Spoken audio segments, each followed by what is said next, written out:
Hello, coming up in the next half hour. Has your council declared a climate emergency? Extinction! We're going to speak to a member of Extinction Rebellion who says we need radical action. And summer holidays can mean summer hunger for some families. We're joined by a Thanet woman who's doing her bit to stop it.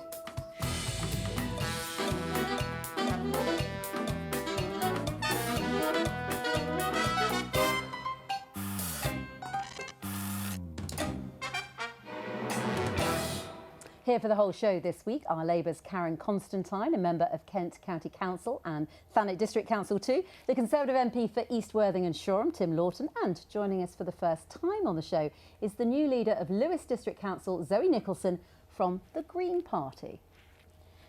Zoe, we're going to come on to climate matters later on, but I do want to start with this four-way alliance that you've achieved. This is how you've become leader. It's an alliance between you, the Lib Dems and the Independents. A cunning way of just keeping the Tories out?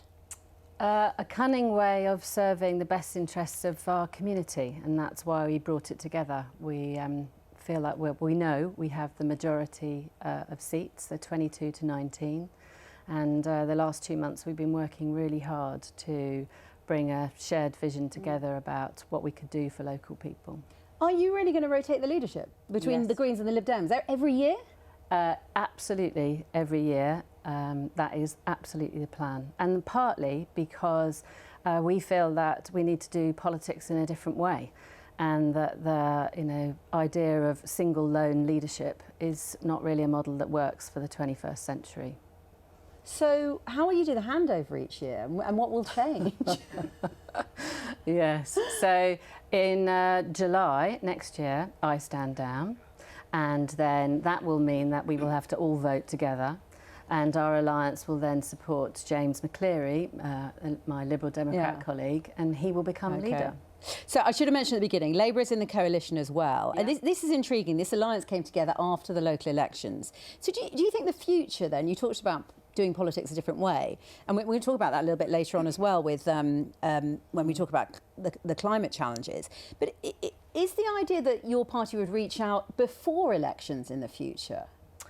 So we reached out after this election, and in future elections that will be the same approach. Right, because in Folkestone and Hythe, the Greens and the Lib Dems, they stood down for each other prior to the election, and they went from no councillors to a combined total of 8 back in May. That looks like a good model too, doesn't it? Well, it's an astonishing result in Folkestone and Hythe, there's no doubt about it.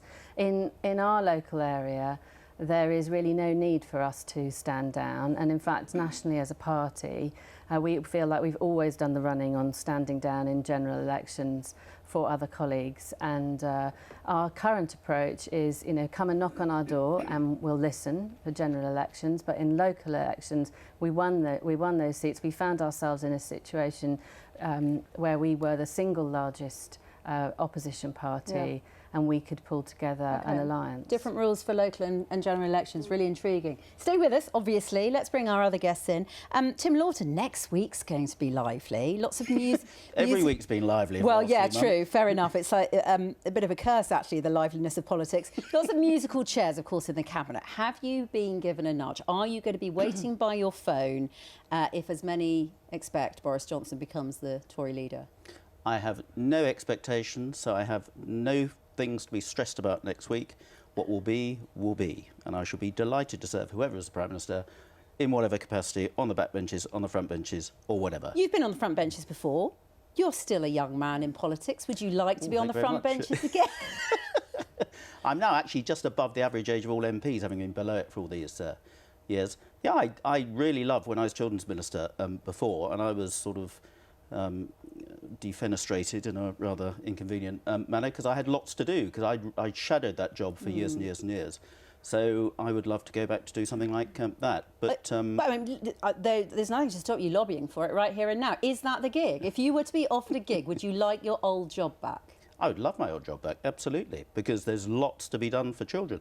And I chair the all-party group for children in the House of Commons. I remain very involved with children and young people's issues. Things like mental health in schools, mental health amongst children, early intervention. We need to do more of perinatal mental health. I chair a charity to do with that. It's stuff I have a passion for, and we need to do so much more. I feel like it's this not is a job job pitch. interview. No, it's just You made it that. No. But whoever gets that job, whoever is in government, we've got to do a lot more. And You're going to be on their case, even if it's not you. I'm passionate about children. I mean, I'm absolutely passionate because in my ward of Newington, we've got child poverty running at 51%. We've got a mental health crisis going on amongst children, young people. We've got the rise of knife crime. We've seen gangs brawling. I mean, all sorts of things are going wrong, and it strikes me, Tim, that your party is a job creation scheme for people like yourself that would like to do more for children. And just picking up your point, I mean, I admire the Greens tremendously, actually. I think they're absolutely fantastic politics. But it strikes me that what we need in the UK is a fundamental change, not to keep putting a sticking plaster on child poverty and these issues, but fundamental change. Hold the thought on children, because we're very much going to talk about it a little bit later on in the programme, when we're going to meet a woman who's working on hunger, really, in the summer holidays. So we'll come on to that.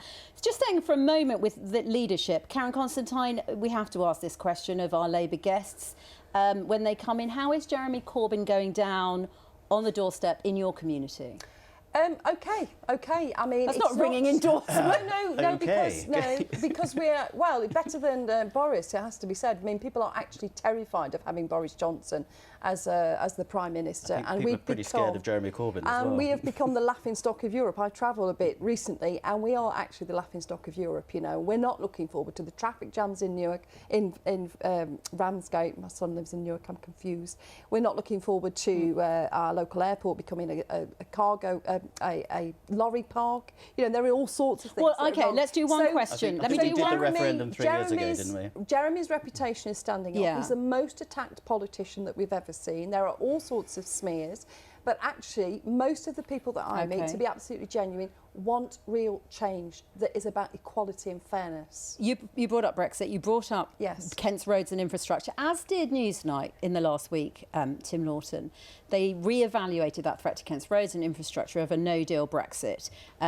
Cross-channel ferry companies warning of gridlock around the ports. 2/3 of the relevant UK firms still don't have the number they need, the EORI number, to be able to trade with the EU after a no-deal Brexit. Is any of this giving you pause for thought, given who you're supporting in the leadership?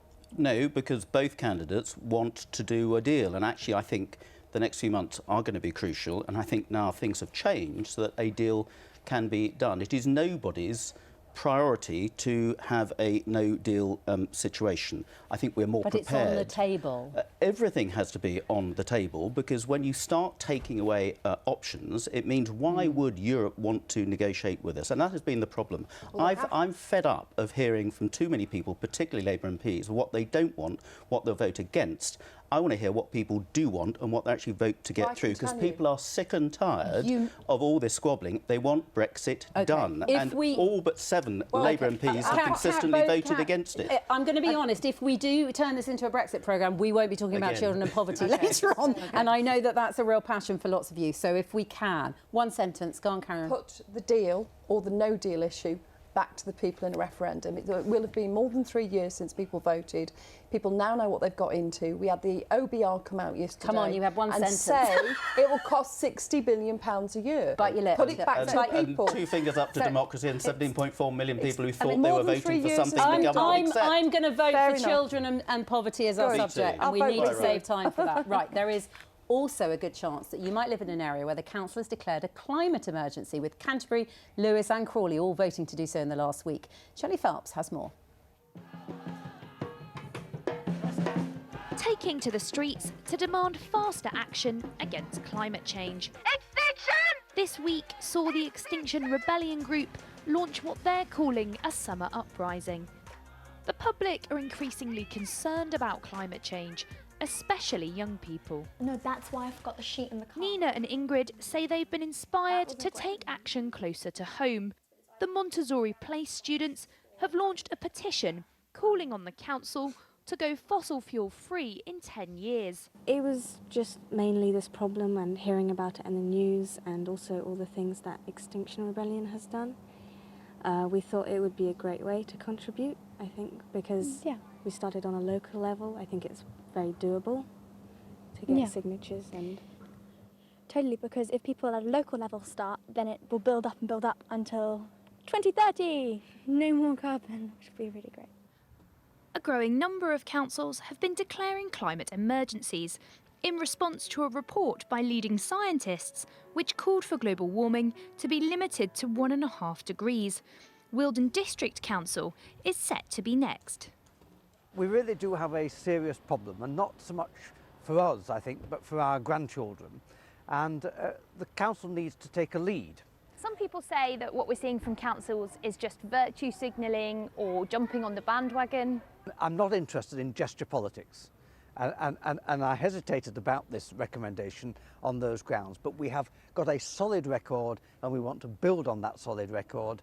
And if we don't do anything, say it's all got down to somebody else, then we're not giving leadership to the local community and to our fellow residents. So we've got to do what we can.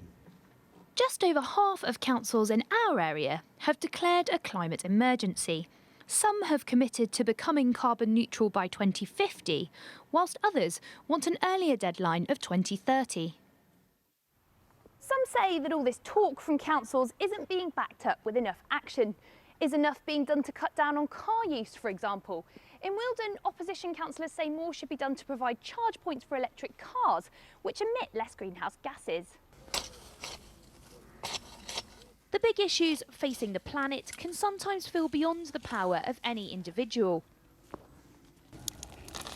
But there's one corner of the earth you can control, and that's your garden. Dave Goulson is a biology professor at the University of Sussex, who's written a book about gardening to save the planet. You plant a tree, as soon as it starts to grow, it's locking up carbon, it's taking carbon out of the air and turning it into wood. And when it flowers, if it's a fruit tree, then it's providing food for insects in the spring from the blossom, and then it provides food for us later in the year when it fruits. So, it's kind of wins all round. So if everyone was to try and grow a tree or two in their garden and try and grow a few fruits and vegetables and not buy any of that horrible peat-based compost, then it would all start to add up.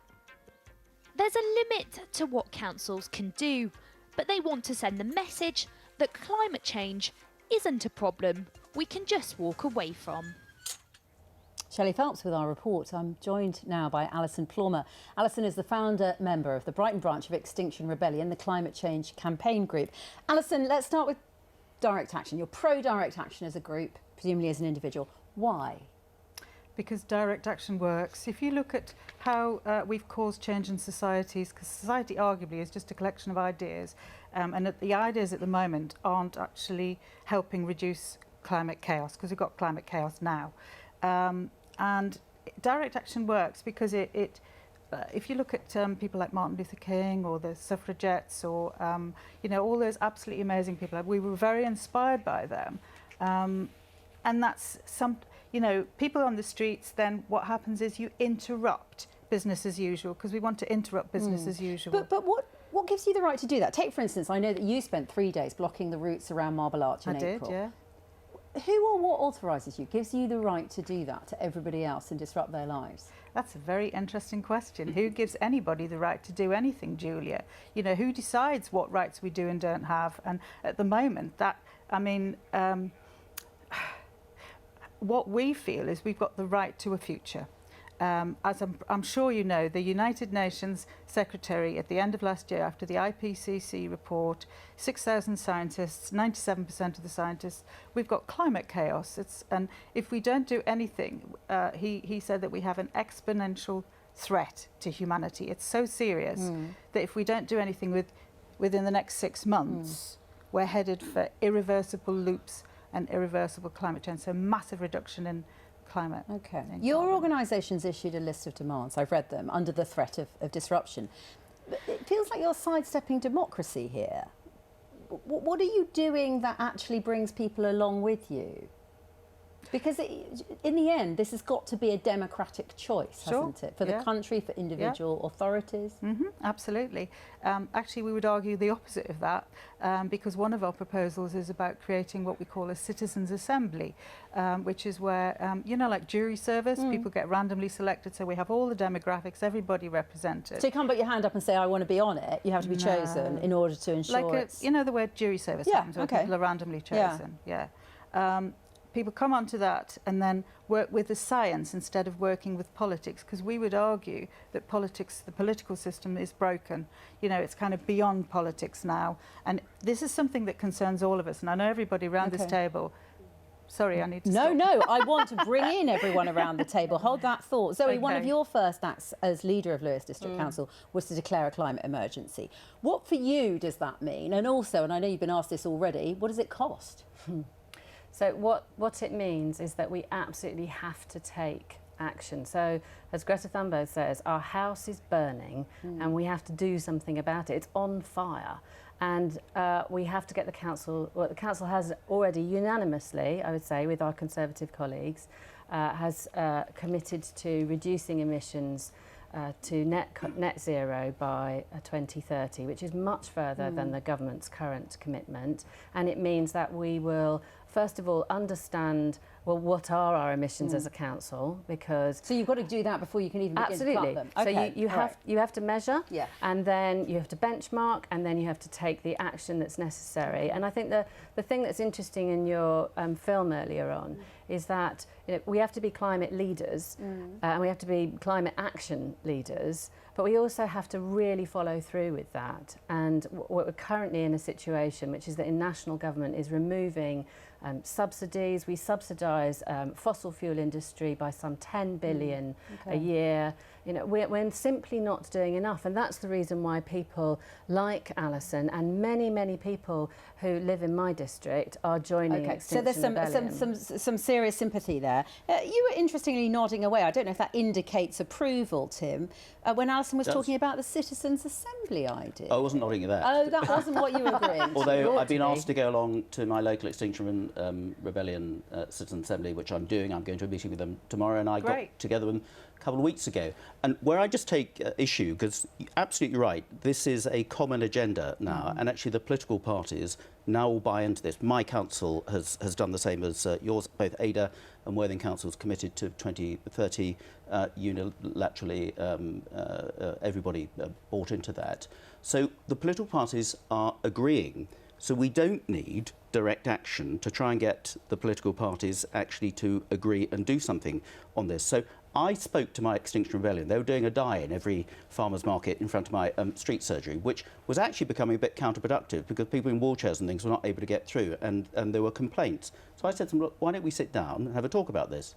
They invited me along. I sat down with 30 of them. We found, surprise, surprise, there's rather more we agree on than we don't. We're now jointly sorting an environment fair, a green day of action. I do an eco tip at their suggestion on my weekly videos. Lots of stuff, practical stuff we can do, but it's all about how we can make it easier for more people to be able to buy into that, because the door is open, they want to do that, and how we can push the government to do more and more quickly and with much more enthusiasm than we've had in the past. Let me just bring Karen in, as she's been excluded so far and everyone else has had a say. I mean, where is Labour on this? Because it always feels that there's a risk that Labour is outflanked by the newer parties or the newer ways of doing it. We welcome the Extinction Rebellion. You know, I've been along to local meetings. We've got lively groups going on in across Thanet.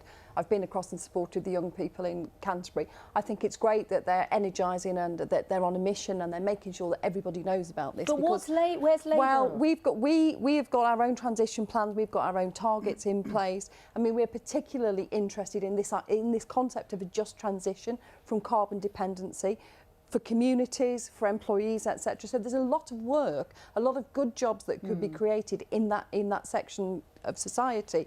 30 million boilers, gas boilers that need to be replacing. These are jobs for people. This is a good thing to move forward to. Alison, come back in. I was just going to say, Tim, yes, I'm sure there's a lot of agreement, but actually what we would argue is it's come on the agenda because of our action. You know, if you look at climate debates about a year ago in Parliament, no one came. Now what's happened is we are actually being listened to. The national conversation has actually changed around climate chaos, because it is, hang on, but it is climate chaos that we've got now. We've got 6 months to actually really decarbonise as quickly as possible, so it's urgent. And your government has said the 2050 target, that's way too late. We'll have a dead planet by then. Do you think it's too late? Oh, it is. So should it be 20? But within a few years, 2050 will have become 2040, and as technology moves ahead at a rate of knots, it'll be sooner than that. But look, let's realise we are the first government with a legally enforceable binding target for carbon neutral in the whole world. But let's celebrate Tim, that. I do want to and jump let's in, push though, that and open say, but door. Look at what's happening on renewables You're in also this the country. closest person around this table to the man who's most likely to be the next Prime Minister, who equivocates on the climate.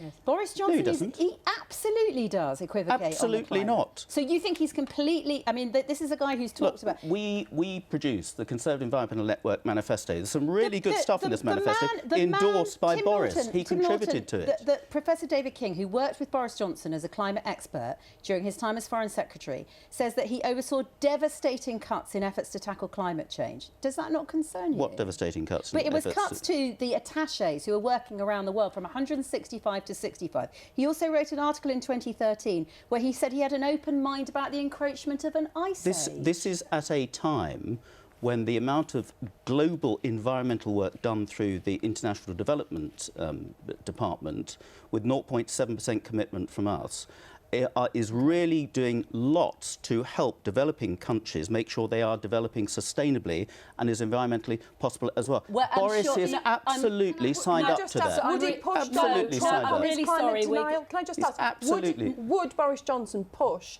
Donald Trump on his continued climate denial? Absolutely he Well, I would, as hope so, all the because rest of us Jeremy do, Corbyn as all said the he rest of will. us do. We are Yeah, gonna but he doesn't listen to Jeremy Corbyn because nobody takes Jeremy Corbyn seriously. for I know goodness this sake. is a passion for lots of people here, but so is our next subject as well, and we are going to move on to it, I'm afraid. Schools across Kent and Sussex will be breaking up for the summer holidays this week. Exciting time for many children, sometimes a tiring one for parents. But for some families, the lack of free school meals for weeks on end can stretch budgets to breaking point. Our next guest decided to do something about it. Last summer, Sharon Goodyer's summer kitchen delivered over 1,600 hot meals to children and families in Margate and Ramsgate, and she's planning to open it again from next week. I'm delighted that Sharon is with us now. Sharon, you and Karen Constantine, I know each other for various reasons, party connections. You're a member of the Labour Party, but also because Karen has volunteered at the Summer Kitchen and supported you with a KCC grant. So I don't need to introduce you two at least.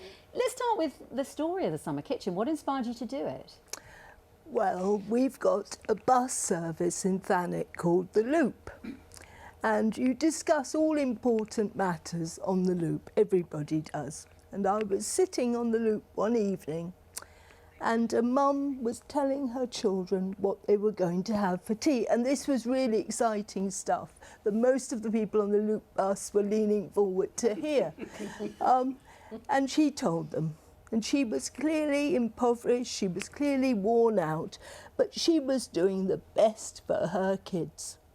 They were going to have hot dogs, alphabet potatoes, and Scotch pancakes. Now that's a really filling meal. They would have loved it. It cost her 50p a head. Didn't she do well? But you cannot feed kids that sort of food again and again and expect them to grow up to be able to take advantage of the opportunities open to them. We cannot do that to our children. So that mum was your starting point. I do everything for her. No, I do. So what do you do? We provide, during the summer, 5 weeks, 3 days a week, healthy, nutritious, tastier food that the community has come together to purchase the ingredients as cheaply as we can, to go out into the fields and glean our own potatoes, our own cherries, our own carrots, to twist arms behind backs and persuade people they'd love to give us food. We cook delicious meals, we eat them, we chat, we just have a ball all summer. You did it last summer. What difference do you think it made to children and families where you live? Well, financially, we kept a number of families out of debt, literally. Yeah. We gave people a social base to go to talk about issues that they hadn't talked about for years. We came together as a community. We mended our community. Doesn't everyone sitting here wish you had one of those where you are? How can we have one in my patch? How can Tim do it? And I'd love to come and see it, because it's not just about better diet, but it's about anti-isolation, bringing people together, socialising, people's mental health. It's so many positives to it. And it starts from the issue, why do they close our schools during the holidays? They were given to the academy trusts for free, but we still paid for them. So I reckon I've got a handle on that. So I go to my local school and I say to the head teacher, I run a school, would you please lend me your school all summer? And he gave me the keys, the codes and the cards that you need to get into a modern school. Wow. And he just said, best of British luck, I'm going to the south of France and the caretaker's going to the Dominican Republic. So, you know, no pressure there then. Wow. Can I bring Karen in? Because as I mentioned, you actually helped at the project. Yeah. Are you going to help again this year? Oh, yeah, definitely. What And, did you learn? What did you see there? What did you experience? I learned a lot, actually. One thing, I learned that Sharon is a real motivator, and she really genuinely is inclusive and helps to engage people and, you know, to make things happen. Because when she initially proposed this, I thought she was kind of, it was a big ask, you know. I learned that actually it's really good to bring people together, you know. I learned that many of the families were very careful about food and about budget. And I learned actually that this was a lifeline for them. And there's lots of people out in our community now that are offering to come and get involved in the kitchen over this summer to do something art-based or sport-based or all sorts of things. So to add on to it. Because we were talking on my radio show on BBC Radio Kent this week about the cost of summer childcare. Yeah, phenomenal. And then you have to buy a new pair of shoes for all your kids at the end of the summer holidays. So we were talking earlier on about different ways of doing politics. How does politics engage with this and make the best of it? I mean, I could ask Tim that question because he wants to be Children's Minister again, and if we've got time, we'll go back to him. But how does this become something that is more than just an entrepreneurial idea in one place? It's brilliant, isn't it? And it's brilliant that people are coming together to solve the problems in their communities. And I think, you know, I hope that your councillors are super supportive, as you can see you've already got. And we've got similar arrangements in our community. So in one of our wards, we have a weekly dinner club. The thing that I feel really sad about is that we think that whilst it's really entrepreneurial and exciting, we're kind of we think it's every day, it's normal. And it's not really normal to have, you know, 25% of our children living in poverty. And it's also not normal for the people who are using these type of services and this type of community offer, which is just amazing, to be working people. So, you know, I think 20 years ago it was normal for people who were on, you know, who were unemployed or who, you know, were on very low benefits to need a food bank. But now it's not, as I understand Final thought, because we're nearly at the end of the programme. Well, this is part of a much bigger picture. We have a vision where we eat local food, cooked locally, compostable containers, much tastier, much more convenient, not 47 different cereal bars in a supermarket, none of which are healthy.